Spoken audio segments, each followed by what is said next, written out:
Ер нь ямар ч байр суурийг хинч хизээж гаргаж болно. Энэ бол хүний улс төрийн өөрийнх нь эрхийн асуудал. Тэгээд тэр намаараа бүлгэрээ шийдээд хурал тайна уу мэдээлэл нь өөрсдийн асуудал шүү дээ. Тэгэхээр өмнөөс нь дүгнэж хэлээд яах вэ? Ер нь зүгээр миний хувьд ажиглаж байгаа юм гэхээр хэрвээ намын дарга улсын хурлын дарга байх нь зохимжгүй нэг намдаа хэд үйлчлээд байна гэж бодож байгаа бол хууль өргөн барьж болно.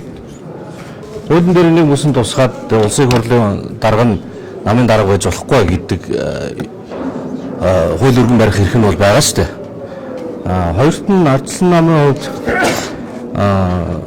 даргын үйл ажиллагаа таалагдахгүй байгаа бол огцруулах талаар гар үсэг зуруулаад шаардлага тавьж болно. Тэгээ тоон өрчих юм бол улсын хурл хэлцэн. Тэгээ шийдвэрлэв шүү дээ, тий. Тэгэхээр иймэрхүү хуулийн дагуу байгаа гарцаараа ажиллах нь би эсвэл тэр нарийн дээр юм болов уу гэж бодож байна. Тэгээ хурл хайж яхаар. Тэгээд яг өөр шалтгаан байгаа. Барьсан байгаа доо цэцэрлэг даргаыг бүр улсын хурлын дарга болдог өдөр нь Бат Эрдэнэ дарга бол хүлээж авч ирсэн шүү дээ. Өөрсдөө ингэ дараад оруулж ирэхгүй байгаа шүү. Дараад оруулж ирэхгүй байгаа. Өдөө юм уу? Бат Эрдэнэ дарга хүлээж авч ирсэн байна. Өнөөдөр хил зэгсэлд орог байна. Орог юм ихтэй байгаа байхгүй яа. Тэгэхээр та юм. Би тэр талаар сайн мэдээлэл өгөн тий. Ер нь бол зүгээр яг логик нь бол тэр шүү дээ. Ингээд намын дарга хурлын дарга болчихоор намдаа үйлчлэх нь хүссэн хүсээгүй явж таарах учраас сэргийлж байгаа юм болов уу гэж. Тэгээд тэгвэл тэр хуулийн асуудлыг хилцээ гэдэг юм шаардах хэрэгтэй байна л да. Ер нь зүгээр ингээд нөгөө их хурлд оролцох эрх чинь за одоо татгалзах хэрэгтэй, дэмжих хэрэгтэй тэр нь бол гишүүний өөрийнх нь бүрэн эрхийн асуудал тийм ээ. Тэр утгаараа ингээд гишүүд гараа явж болно. Ерөөс огт эрчэндээ орохгүй байх бол бас хурлын үйл ажиллагаанд өөр асуудлууд бас байгаа шүү дээ. Тийм болохоор оролцсон зөвлөл болов гэж бодож байна. Улсын газар хоёр гишүүний чөлөөт дахиад шинэ хоёр сайд дээр болохоор бохож нэрс тодорхой болсон найдлага гэдэг хүмүүс тантай баг болж ажиллаж байсан. Чүгчний сайд бохож.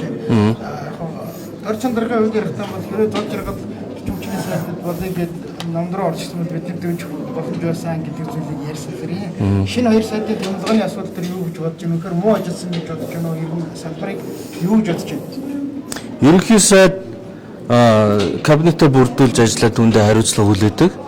Тийм болохоор би ерөнхий сайдын өөрийнх нь эрхийн асуудал гэж бодож байгаа. Ямар хүн ажиллах вэ? Энийг сонгохгүй гэдэг. Тэр мэдээ сонгож байгаа хүн мэрэгжлийн чадвараас гадна улс төрийн тохиргооны асуудал байх ёстой. Улс төр хийдэг парламентын нэг бид амьдч байгаа шүү дээ. Тэгээ болох л байлгүй дээ. Эрчим хүчний яамыг ажилласан гэж бодож байна. Тэгвэл яриад байгаа зөндөл юм байна. Эрчим хүчний яамыг хүн амд өгж явагдаа юу гэж харж байна. Магадгүй их баригч нам өөрсдөө эрчим хүчний салбарын асуудлаа шийдэж чадахгүй галаас өөрсдөө цухтаад хүн амд өгч байгаа юм шүү. Би сая дөрөвний асуудал төр найдлагын хувьд бол яг зөвхөн хувь нь бол бас ногоон санхүүжилтийн төр гэдэг их ярьдаг та хүмүүс мэддэг байх тийм.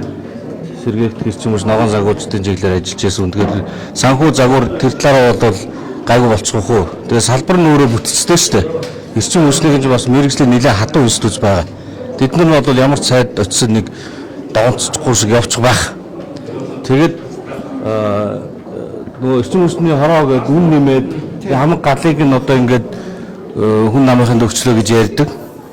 Заваас үндэстэй зүйл бол би тэрийг тэр чин тэртээ дэргүй нэмэгдэхээс өөр аргагүй болцоо олон жил угжраа явцсан ийм нөхцөл байдал дээр л дор чанд сайд одоо тэнд гарч ирж яасан болгоос яг тэр үнэх дангаараа өөрчлөсөн ч юм байхгүй шүү дээ.